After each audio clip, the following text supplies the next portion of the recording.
Hi, this is Zena Harris. And I'm Mark Rabin. Welcome to the tie-in.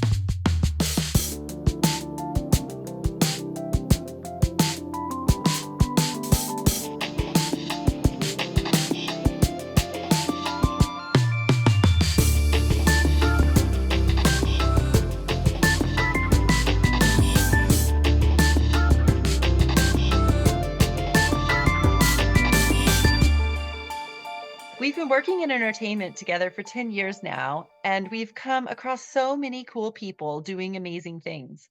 And this podcast is our way of capturing their voices and amplifying their work. This week, we're talking to Georgina Curtis, an incredible positive force for change within the costume department.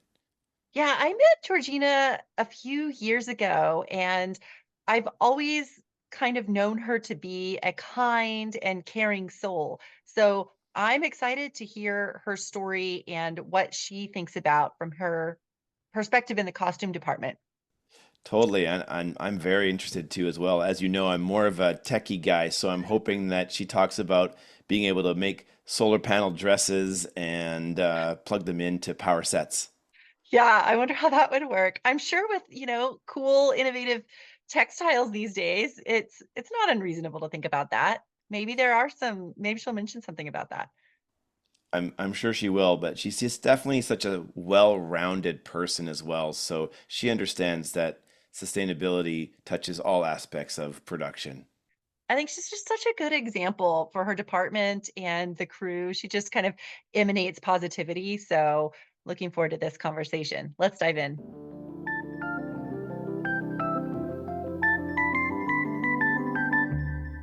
Well, we are here with Georgina Curtis. Super excited to talk to you. Um, Can you and I know you're at work, so will um, respect your time there. Can you just tell us a little bit about yourself? Tell us how you started thinking about sustainability, and where you're coming from in all of this. Hello. It's so great to be here, by the way. Thank you both to you and Mark for having me on your podcast. I'm very excited. Um, so my name is Georgina. I'm a costume designer. I'm from Britain originally, and I moved to LA 5 years ago to pursue my career in costume design. And my passion and my drive for sustainability comes from my upbringing, I think, to start with. I was brought up in England from the ages of baby to 12. And then I moved to Italy at 12 and had the rest of my life there. So I was very fortunate that I had these two cultures to draw from. Um, England was amazing to live in because I was there during an exciting time where there was a big shift to recycle, especially paper. So, the first thing I remember is as a child, we all received these plastic buckets in our houses. And normally people would leave them in their porch area or just by the door. And whenever we had a newspaper or a magazine, which was still big then because we're talking about, prior Instagram and things like that. Um, so we had a lot of newspaper and magazines in that time, and these specific buckets were made to recycle paper. That was a large shift that I remember. Um, my parents were big advocates. My mother was an educator. And I just recall that they were always, very mindful of where the packaging was going after we'd, consumed the item. Um, and I think just that mentality of even with food, if you don't eat the food, where is it going? It's going in the trash. Well, is there someone else that could benefit from that food? Is it somewhere else that it could go? And just all of these thoughts as a young person, I think really influenced the person that I am now as an adult. So then, when I moved to Italy, it was a major shift for their culture because their entire waste management system shifted. And I was living there when all of a sudden we went to a general trash bin to every day of the week there was a different haul of waste. So on a Monday it was paper, on Tuesday it was plastic. And what was incredible was that the whole nation had to take on this new legislation. And it was from one day to the next. It was very immediate, and everyone needed to abide, otherwise, your trash wasn't picked up. It was very simple.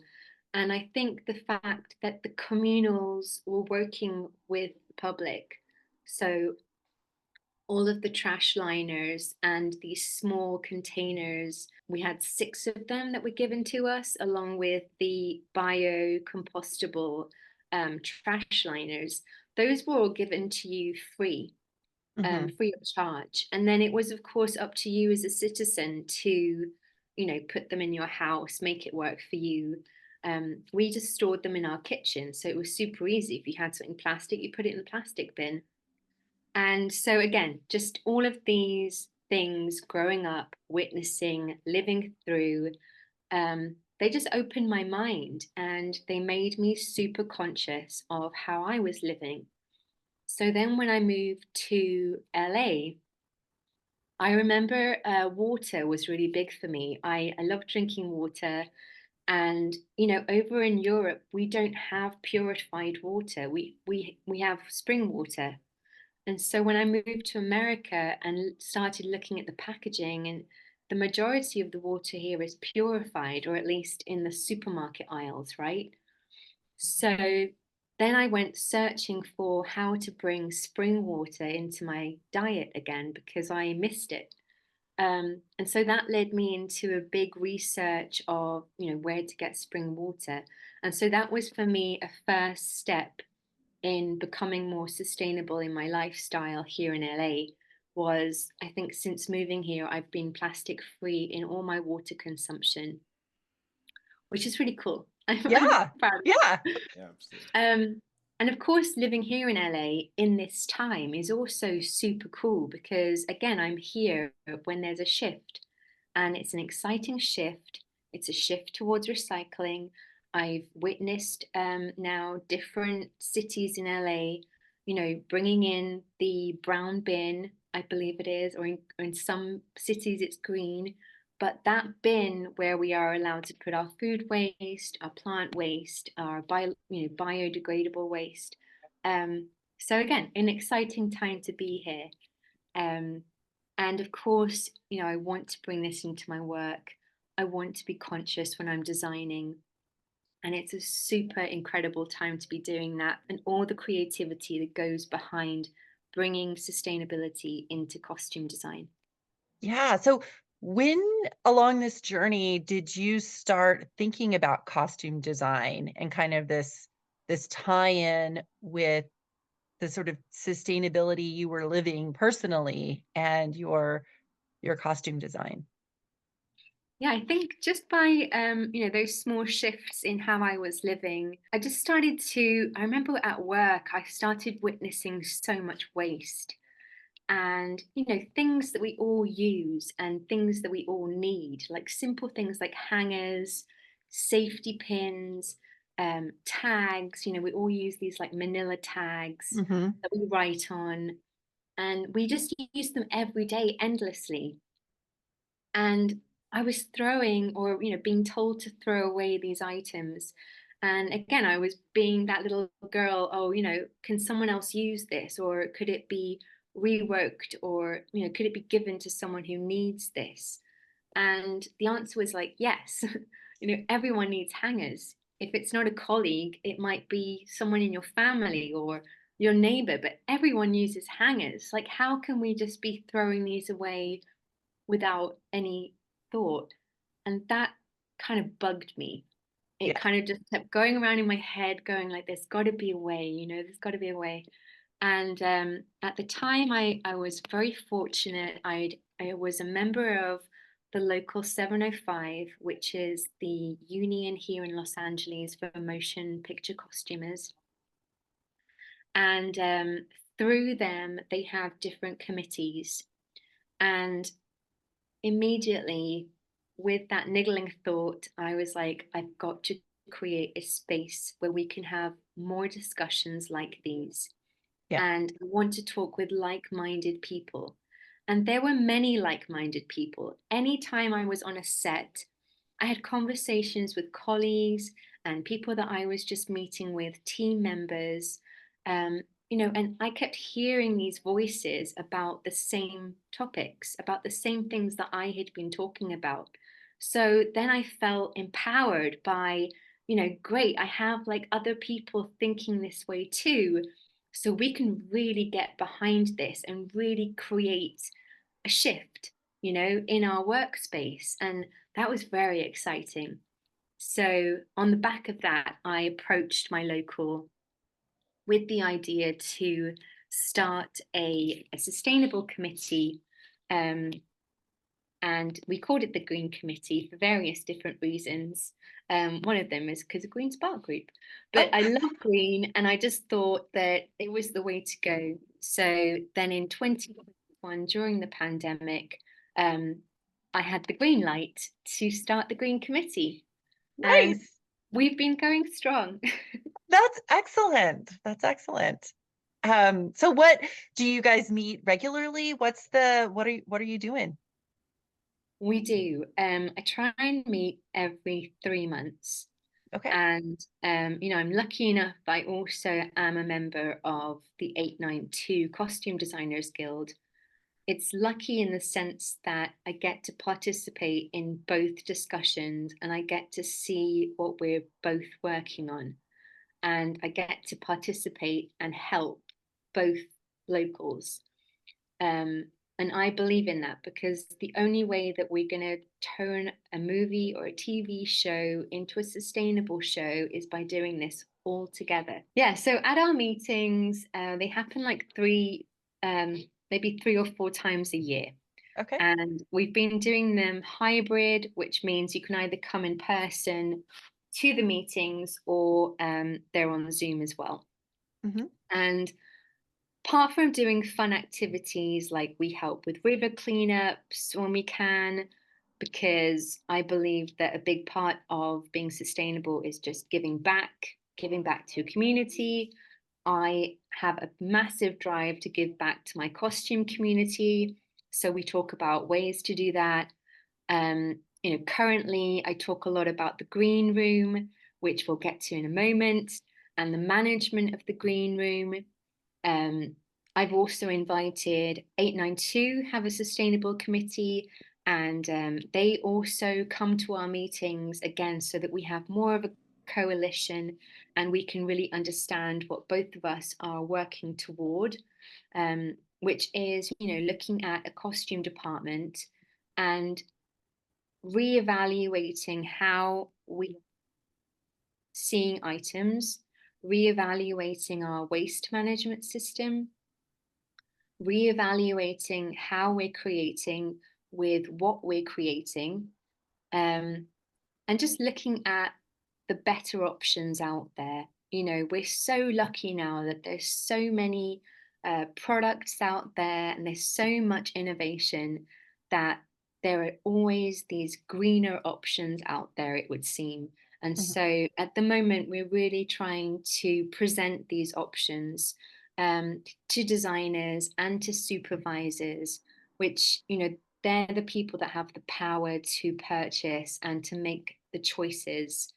Um, so it's really trying to inspire them and show them the options out there so that hopefully we can be more sustainable in our workspace. Yeah. Do you think there's like I don't know, almost like a critical mass of interest in this shift where we're gonna get there? There's gonna be either we're either at the tipping point or we're getting close to the tipping point where this is gonna start really becoming normalized in how folks think about, you know, um, the costume department and the activities within the costume department? I think so. I really do. The other day I walked onto a set and there were solar panels, and literally that might have been a dream of mine come true. So, and I also thought it might be a next generation that got to have that or got to experience that, right? I didn't think ever that it would be in my lifetime. I really do. And then also the fact that I'm seeing, in our textile world, for example, as designers and costumers, we would be nothing without the textiles behind the costumes and that make the costumes. And there's just so much innovation. Like you can't not see it. It's so plain in sight. All of these incredible companies that are now exploring different ways to create and manufacture textiles that, perhaps before, for example, with cowhide, we're now hearing so many more people asking for, vegan textiles. And so the industry has heard that, and they are making new innovations in textiles at a blink of an eye, which is incredible. I believe now for vegan leather, it's, cactus leather, mango leather, they're exploring seaweed. I mean, it's so exciting to me as a designer that, to one day be able to create with these alternative textiles. And I really want to uh, commemorate or celebrate those manufacturers that are out there doing this, because it really is like a new found land. These are like new territories.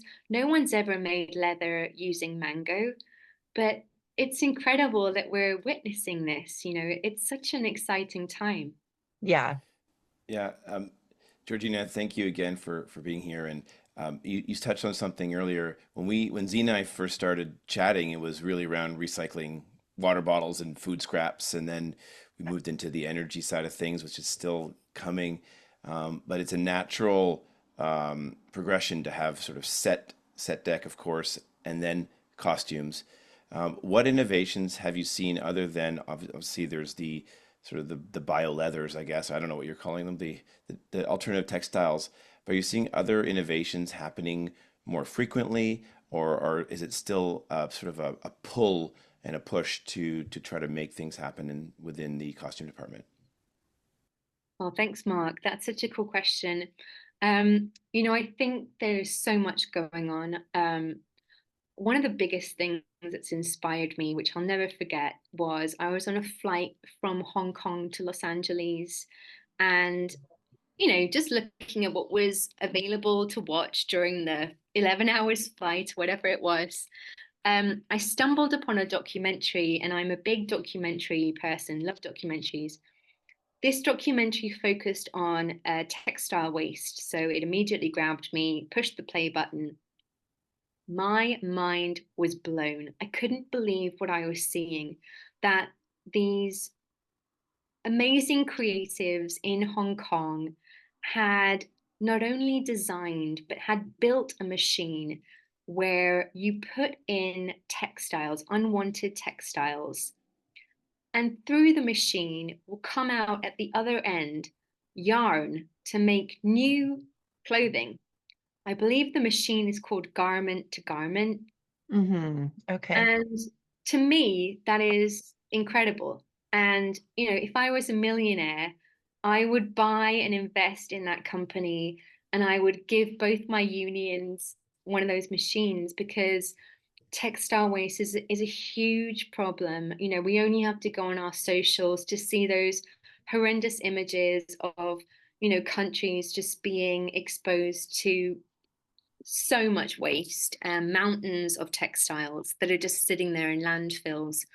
That's a huge problem that we really need to address presently and in the future, because if that continues, who knows. And so anyone that is looking at that issue and trying to help it, such as garment to garment in Hong Kong, they have my full support. And it's just, like I said before, an incredible time to be witnessing these amazing machines. um, I think another lovely project is happening that's called Fabrique, a French company which is turning textile waste into bricks. These Oh, bricks can, yes. Right. I've It's seen this on like Instagram or something. Yeah, it's so cool. It's so cool. So they take the textile waste, they compress it, it goes through some variations to then produce a brick. This brick, once it's produced, can be used for either building materials, others are using it for sculpting materials to make art with it. But there are many uses for this. And again, it's just like, wow, if you thought about that, creating something from this issue that we have with textile waste, and instead of just scratching their heads and getting down about it, they made something to help the issue. I just, I have so much respect for those people that are trying to help us all with these issues that we're facing with our planet. Yeah. Yeah. You mentioned earlier the green room. Can you talk about what you guys do there or what that is? Yay, the green room. So the green room is my happy place on the earth. I'm so happy with what we've been doing there. The green room is a project which was founded again in 21, 22, just after the pandemic when we were all just finding our feet again. And like I said before, I kept witnessing throwing away these items that we could all reuse. And so, off the back of that idea, I thought about the green room. And the green room is a physical space here in Los Angeles. It's a room, and there's lots of filing cabinets and different organization materials in there to then house a costume kit. And costume kit is, for anyone that's listening and that doesn't know who that is, that doesn't know what costume kit is, it's anything that costumers or designers use um, to give to bring those costumes to the screen, from hangers and safety pins to the rollers that the lint rollers, the bags, just the sewing kits, anything like that that we use to bring costumes to the screen, is our kit. Mhm. And we all use the same things. Any show going into production or any show wrapping, you will go into the trailer or the office and you will find exactly the same items being used throughout. So I just thought to myself, well, wouldn't it be wonderful if there was a space where all these items could have a home and they could just be reused, show in, show out. And in a way, it's giving back to the costume community, and it's creating, instead of a linear, a more circulatory system with our kit. Mhm. Um, this room has been running now since 21, and it's been a successful project. We have designers and costumers using the room. I get lovely emails saying how it's helped productions, it's helped individuals. Um, and I'm really happy with the way it's been going. I've now talked to other locals that are interested in opening their own green rooms. So it seems like a project that could have traction across other locals and across other departments. We are lucky in a way in the costume department because in a way we're working with costumes which are being reused by default. Anytime that we go to costume rental houses, there are wonderful stories. Like, you pick up an item and it could have been worn by 10 Hollywood actresses, in different movies, in different TV shows. But that is being recycled. And Mhm. that is a wonderful thing.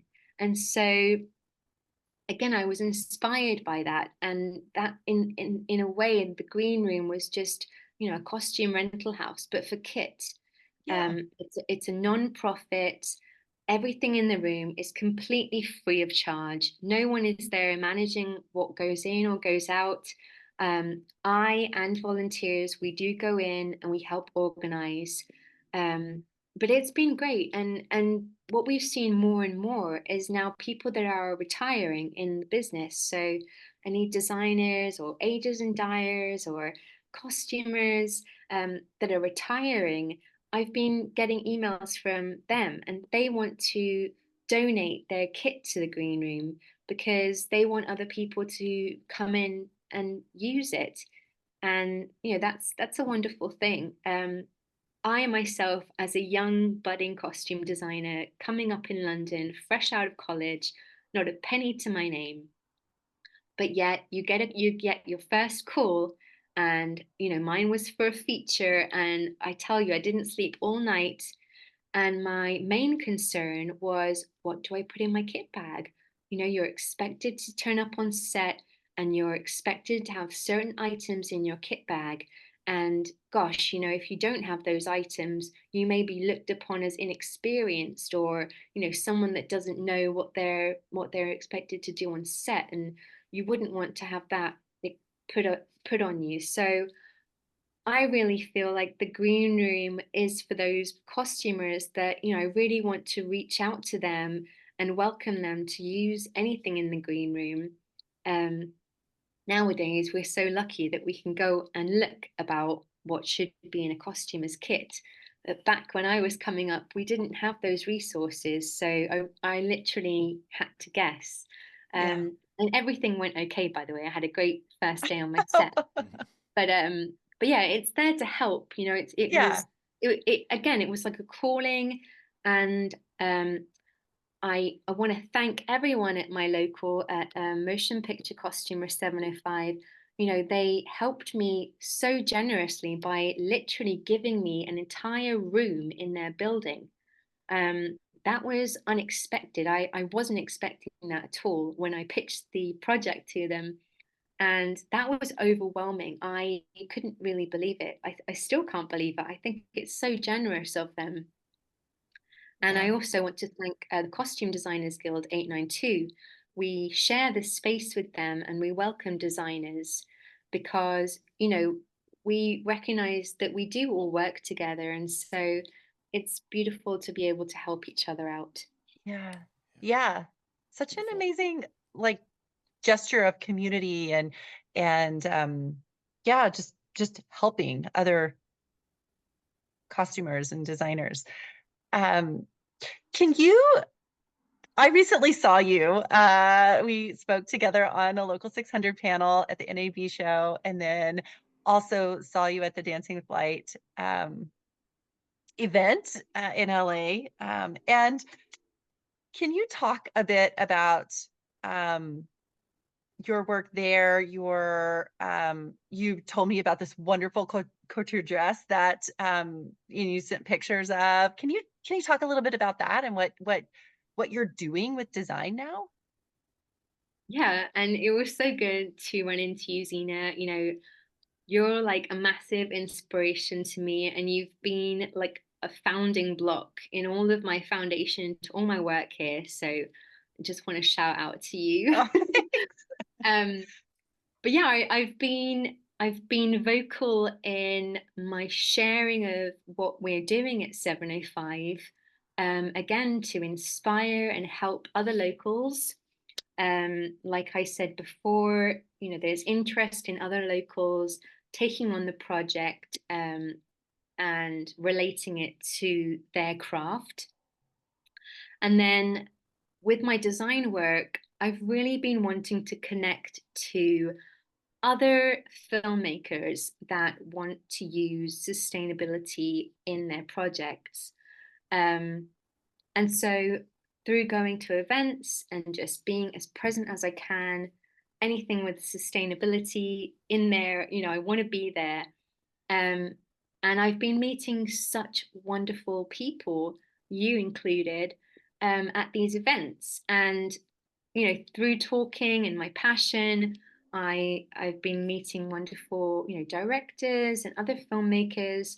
And that's how A Dance with Light happened, um, which was a short sustainable movie that we filmed in February. And the screening was just now on Earth Day. And it was an incredible project to be asked to costume design for, because the director that I worked with, Robert Diaz Leroy, was incredible. And the way that he approached me, and the way that he described the project was super interesting because he really wanted to put the crew and the departments in the forefront of this project.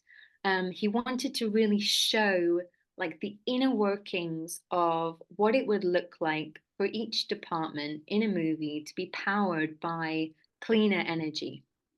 And so he immediately told me, I want to film you in the middle of a field, with these batteries sewing on your sewing machine. Um, and I was like, I'm there, of course I'm there. And again, these were like conversations that I really didn't think we were there yet. I thought we were maybe one or two generations, but it's happening. It's happening. So we made that movie with sunshine, literally. The sunshine powered all of our work on that shoot. And it's such a beautiful thing. It was a beautiful thing to be on that set that day and feel this wonderful feeling of creating and respecting my environment and not using any carbon footprint or any fossil fuels. um, was just an incredible feeling that I'll never forget. And, now I'm kind of like obsessed with that feeling and I just want to do more and more and more. So I'll continue to go to events and I'll continue to, share my work and share what I'm working on with the hope of really reaching other filmmakers that share that. Because now, really, my drive is to keep creating with this responsibility of my environment at the forefront. Because really, it was a beautiful feeling. That's beautiful. Thank you for sharing that. How do you address? So that sounds like there's a lot of flow in that direction. How do you address going on a set and all of a sudden realizing that nobody is sharing the same sustainability mindset? Do you have a certain way that you start communicating this, or do you just fall in line? And how do you address making those changes to people that might be more resistant? Yeah. So when I first started out, it might have been prior to the green room. I went to set and I would always bring my own lunch, which I still do to this day. Um, and I would always have like bamboo utensils. And I even had at the time, it was like a little tin, a three-tiered tin. So basically, my lunch, I believe, I'm trying to remember, it must have been pre-COVID because we were still allowed to like serve ourselves. So I would use my bamboo utensils and my little tin plate, and I would serve my lunch on it. And thus, when I was eating, it was always a prompt to start conversations because people would be curious and they would ask me, and they would be like, "Oh, I want to get that." And I believe on another show that I worked on, I actually offered to everyone. I said, "Hey, these are the bamboo utensils that I'm using. Um, they cost $12 on Amazon. If you'd like some, let me know and I'll order them for you." Because we all know that when you're on set or when you're working on a TV and film, you're on other person's time. You're at work, and to it's hard to like think about how to introduce being sustainable at work, right? Because it's just too much or it's too stressful or there's just not the time. So I always feel like baby steps. I always tell people baby steps because it can be super overwhelming. It can be super overwhelming just looking at, you know, facts and numbers and where we are with our fight for, carbon neutralization and all those efforts. We sometimes can feel quite small and insignificant, and I try and tell people as much as possible that on the contrary, you know every single choice that you make is very significant. I'm a big believer in the butterfly effect. and all these choices and options that we make, in my humble opinion, have quite a large effect and can make a difference. So, to my colleagues or to anyone that I'm working with, I never push any ideas because I don't want to be that person either. I'm in no means a sustainable police or any of that kind. I offer my ideas with an open mind and an open heart to anyone that's interested. And, in my mind, it's just being sustainable is caring. I think it's caring for humanity, it's caring for your neighbor, it's caring for what you put in your body and what you consume, and it's caring for your environment. And so I just try and be as delicate as I can, and like with the bamboo utensils, just offering it to those interested, um, and starting conversations. If anyone should ask, I'm a bit of a geek or a nerd, so I can go down rabbit holes. But if someone's interested, I will go down those rabbit holes. It's kind of a fun, ripple effect, like doing something and setting an example, and then you have a bit of a ripple effect with those around you. Yeah, 100%. I think with film as well, if one, like we all have silly things like on Friday, we all sometimes wear a certain color on a Friday, or some crew members do Hawaiian shirt Friday. Like these are all things that we do collectively together as a production, as a crew. And so, yeah, I think those small baby steps are things that could get picked up. Yeah. And I've definitely seen more people on set carrying their own water bottles. I think that was a big shift, when studios started to offer water fountains. It just got rid of the water bottle culture. And I think studios actually started to get annoyed with the amount of consumption, and then the amount of, buying bottles and people just having a swig of water and then, starting a whole new bottle of water. It was just sort of like a wait. It was literally money going down the drain. And I think this is a really poignant point, is that people in studios and all those people making the decisions at the top with budgets, my thing to them is that by going sustainable, we can actually save money. I think people don't understand the scope of that, but I think it's true. I think that in reusing and reducing and recycling, I think we actually save money. Definitely from the conversations that I've had with designers that have a small budget, I know from emails that I've received that we've helped them with the Green Room project by saving money on kit, and then they've been able to spend the budget more so on costumes, and quite rightfully so. Um, so I see it as a massive way to save money. And yeah, I was really happy to see that shift with the water fountains, because I can see it. There's a lot less waste, Mhm. definitely in terms of water bottles.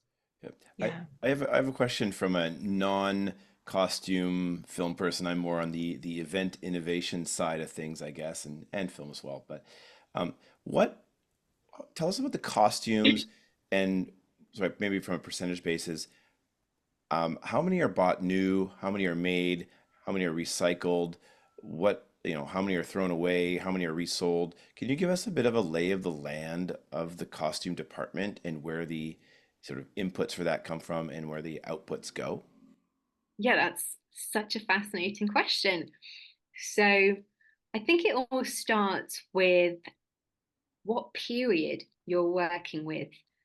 Some shows will have requirements due to the script, the story, what the character is going through, and what time period it is.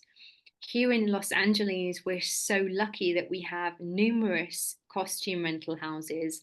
I would be guessing, but I reckon there's at least 10. And these costume rental houses differ in what they have as their stock. So some rental houses will specialize more in modern, some will specialize more in Western, and some more in their military stock. So it starts there really. But then, for example, if we have like a modern show, a lot of that stock will have to be purchased by default because the characters are meant to look like people here now, today, wearing stuff that we see when we go to the mall. And so, therefore, on those modern shows, there will be less rental.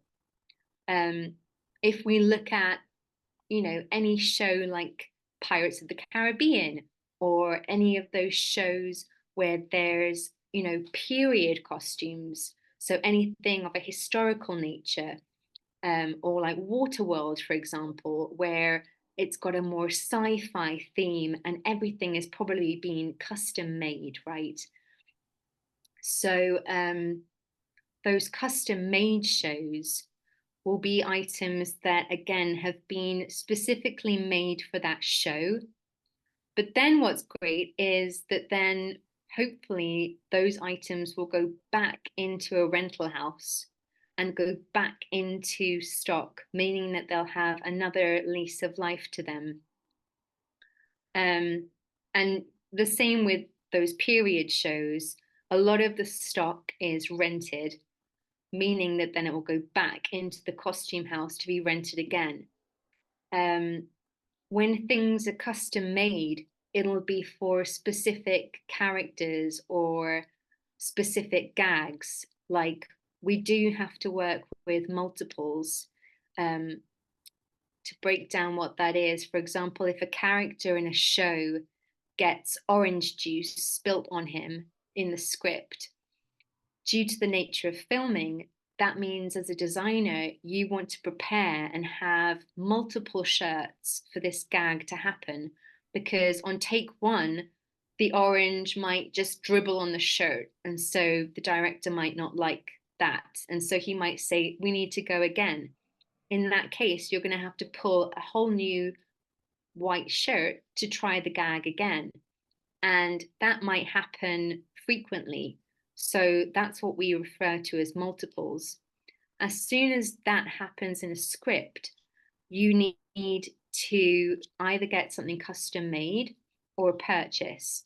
If there's nothing in the rental houses, sometimes you are lucky that in the rental houses you will find multiples from other shows.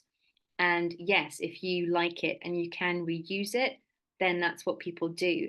But sometimes, your options are to either buy or have it custom made.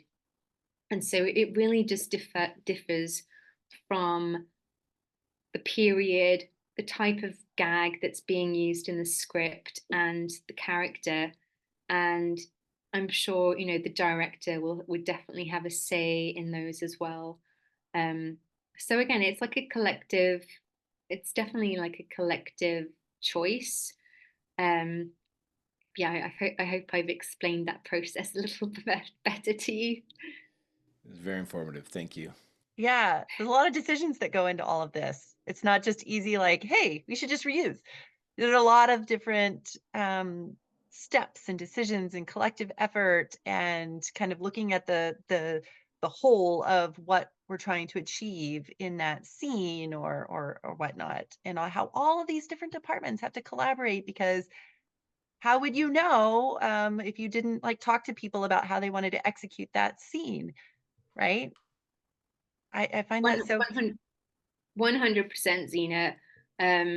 It's always fascinating to talk about the costume department because there are so many of us in this department. And, I think a big part of the costume department is definitely the dyeing that happens, yeah. because that's a big part of the process too, Mark, just to go back to your question before. When a garment isn't the right color or the right tone or whatever, we have to go to our incredibly talented dye teams, and they'll help us with either breaking down a garment or dyeing it or bringing a certain kind of effect to it. And their knowledge of paint and dyes and treatments and how those then will translate onto a fabric, that is an incredible job, and I have so much respect for them. But it's also a major concern of mine in particular for what I'm trying to do, which is bring more sustainability, because I know that dyeing, is a major problem in the fashion industry. Just to accomplish like one pair of jeans, just gallons of water is used. It's eye-opening the amount of water that is used for the dyeing process. But then not only that, during and after the dyeing process, you have all the water that has the dye in it. And often these dyes are super chemical cocktails, super harmful for the environment. And this is something that we really need to look at. Um, I'm a big believer in education. I'm looking at how to educate my costume community through classes, and just looking at alternatives to these dyes, alternative methods, alternative products, because that's a really important discussion. At the moment, so many of the dyes just go straight into the ocean, and it's toxic waste. Yeah. So that's a big one on my agenda. That's that's a good one to pursue for sure. For sure. Okay, I want to really get into this dress that you made out of plastic. Can you tell us about the dress? Thank you. Yes, it was a 3-year project. It was something that I was inspired to create. Again, witnessing all the waste that was going on in my career and around me at work. It just really got me thinking. And we use these big plastic sheets called rack covers. We have these racks that are on wheels where we transport all the costumes on. And to protect those from the elements, we put these big plastic sheets over them. These plastic sheets are not good quality, and they tear and they rip all the time. And it's such a voluminous amount of plastic. If you put one in the trash can, the trash can's full. And it happens really often. And so wherever I saw this happening, I would always ask, of course, if I could keep that item, and instead of it going to landfill, I would just take it home with me. And so over 3 years, I think I managed to save like 8 or 9 of these. And I just remember sitting at home thinking like, gosh, I really want to make something, quite wonderful and quite beautiful with this. Um, and it was really organic because the way I design is quite organic. I kind of started sketching and I had like 5 or 6 different ideas, and I'm so inspired by sci-fi and fantasy, which is like my genre. I was, trying to make it as crazy and something that no one had seen before, right? And then I also wanted to bring this idea of like a terrarium, or I really wanted there to be like a focal point of plants. Um, I wanted to make the dress like a bell jar. I wanted it to be like transparent with then this plant in the middle of it. Just bringing all your focus to the plant. I'm a big plant fan, guys. They give us energy, they give us oxygen. So to me, they're kind of important. And I really wanted to showcase them. They don't get that much love, and I really wanted to show them my love. So I wanted to design a dress around them.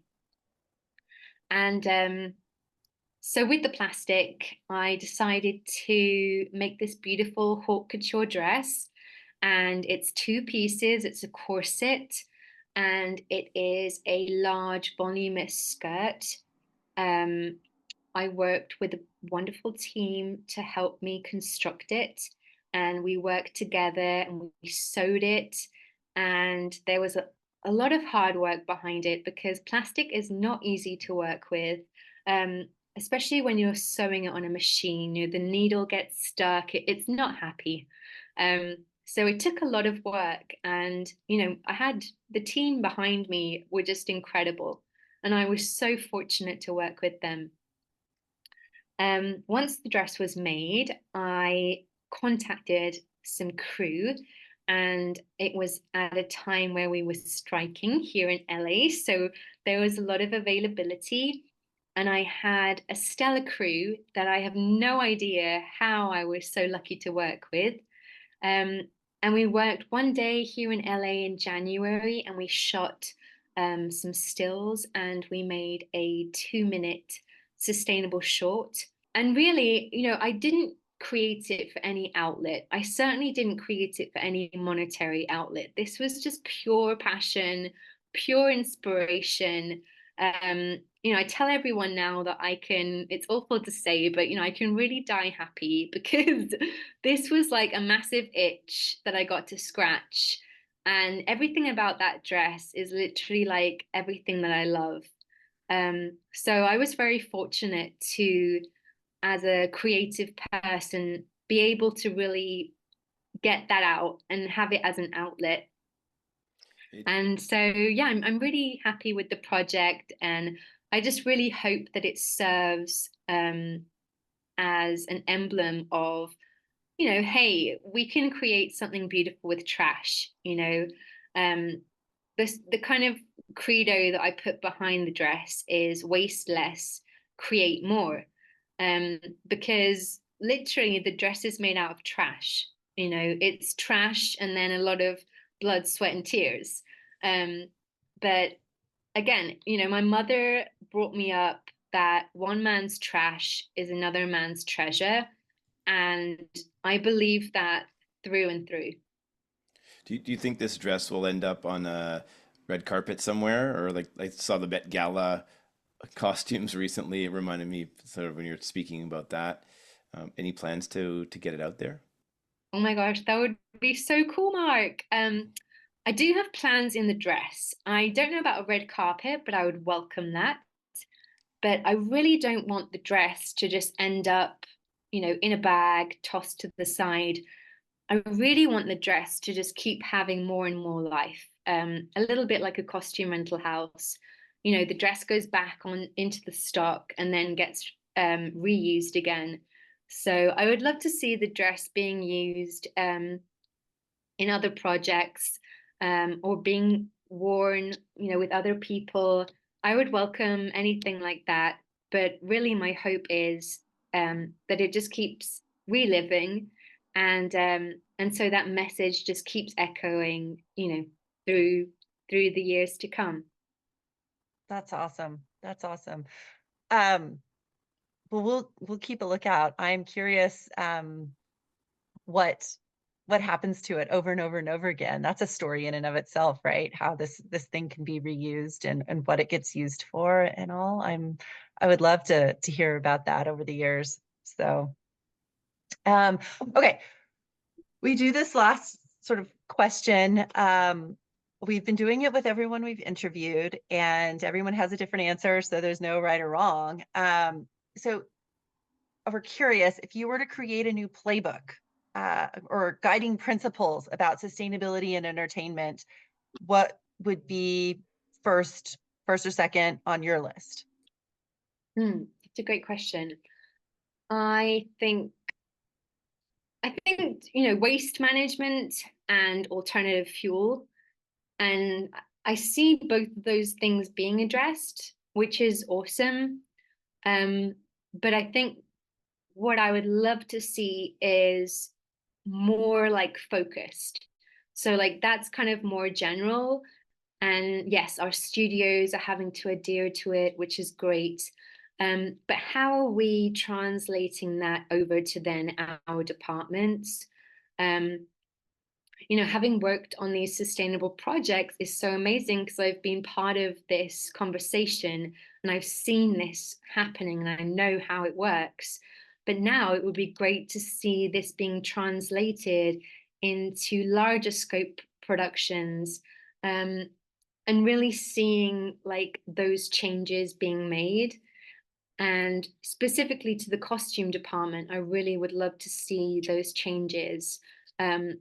Just using the cleaner alternatives, whether it's in our detergents, our dyeing system, our aging system. We're using products that we've had for a long, long time now. And I really feel like it's time to change. Um, you said something earlier, waste less, create more. I think that's actually a perfect addition to the guiding principles. Um, so we'll throw that in our list as Oh well. yeah, great. Yeah, I think so too. It's a credo that I'd like to live by, but I think it's a great credo, in general as a creative person talking to other creatives. I think it inspires. Yeah. Another thing you said earlier that has stuck with me is caring. It's all about caring. And I loved how you described that. So for me, I'd love to pull that and put it in our list as well. Yay. I can't remember if it was you, Zena, but someone told me something so beautiful the other day, and I wanted to mention it. Someone told me that the only way that we're all going to be connected is through sustainability, like as a film crew. Like we're not going to all connect through other means. That it's going to be like sustainability, that we all kind of like cinch together and work together. And I always was like crying. I thought that was such a beautiful sentiment, that this strive to be more conscious and more mindful, it's actually going to pull us all together. And that's a really beautiful thing, because we're already being pulled together to storytell. But, adding this other layer, it makes us, that much more caring, and that much more, significant to our storytelling as well. Because again, that sense of, I don't have a carbon footprint. I'm here creating guilt-free. It's just a wonderful feeling, and I really hope that more of my colleagues and more of my fellow kin will experience that, because it's really incredible. That's amazing, Georgina. Wonderful. And thank you so much for sharing all about you and how you approach your work and sustainability in the costume department. Really appreciate it. Really, really appreciate it. Thank you, guys. Um, and I know I said I didn't have an answer, but I love that question, so I'm going to answer it. I think one of your questions was, if you had to be a character from a film, Oh, which yes. one would you Uh, be? And I thought about one. So What? I think I would be Moana. I would be Moana because I feel like her connection with the earth is similar to how I feel. I feel like all of my ancestry and all of my before me and all of my energy, it's all from the earth, it's all from the planet. I feel extremely connected to, the stars and what's happening around us.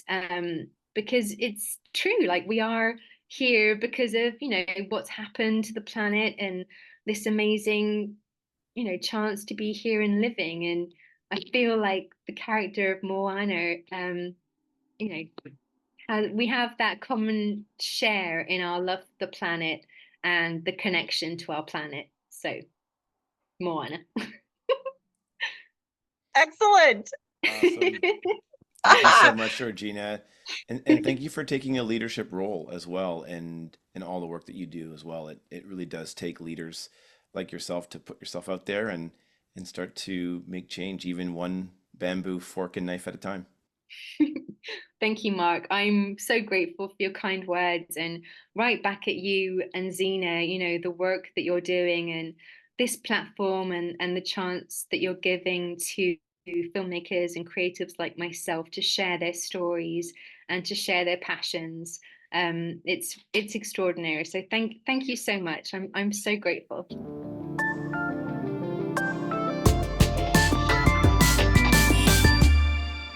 Hey, Zena, that was such a fun interview and just so much positive energy and real solutions, even all the way down to something as simple as bringing her bamboo cutlery to the to craft services every day. Yeah, just really inspiring little tidbits and really little actions go a long way. And that's what really my takeaway from a lot of her work that she's been doing. Yeah. I love how she just completely embodies sustainability, even, starting as a young person and bringing that into her work. I feel like we all have that inside of us. And she, like you said, is just doing things like being a role model and bringing her cutlery and her little tin, just to set an example. And that comes through in her work in the costume department. And then what she's bringing to other costumers through the green room project, I thought that was awesome. She's taken an incredible leadership role, and I think this proves again that it doesn't take much to stand up, put up your hand, and start making real change happen because people will follow. Maybe sometimes folks don't know where to start, and she clearly does, and it's very inspiring to see this momentum that she's been getting over only a couple short years. I know, I know. I feel like, only since 2021 or so has she been kind of on this journey with the green room, and it just sort of seems like it's taken flight. So it this is another thing that just seems to be amazing about the film and TV industry or kind of entertainment in general is when somebody gets an idea and they run with it, it kind of catches on like wildfire. Yeah, absolutely. Compared to other industries that might be slower to move, this one can move very quickly, efficiently, and as she talked about there, everything really does tie into all the departments. Sustainability can be that unifying thread that ties all the department together to make a better production. And I love what she said, waste less, create more. Oh my And gosh. and that's maybe a sort of a mantra for all of us, really. Yeah, I think so. I think so. Hey, listeners, if you have a story about innovation and sustainability in entertainment, please get in touch with us at tieinpodcast@gmail.com. That's TIEIN podcast, all one word, @gmail.com. We'd love to hear from you. We may ask you to be a guest on the show. If you like today's conversations and want to hear more, please like us and subscribe wherever you listen to your podcasts. Our designer is Aaliyah Kane. Music is by Peter Chapman. Our producer is Colin Miller.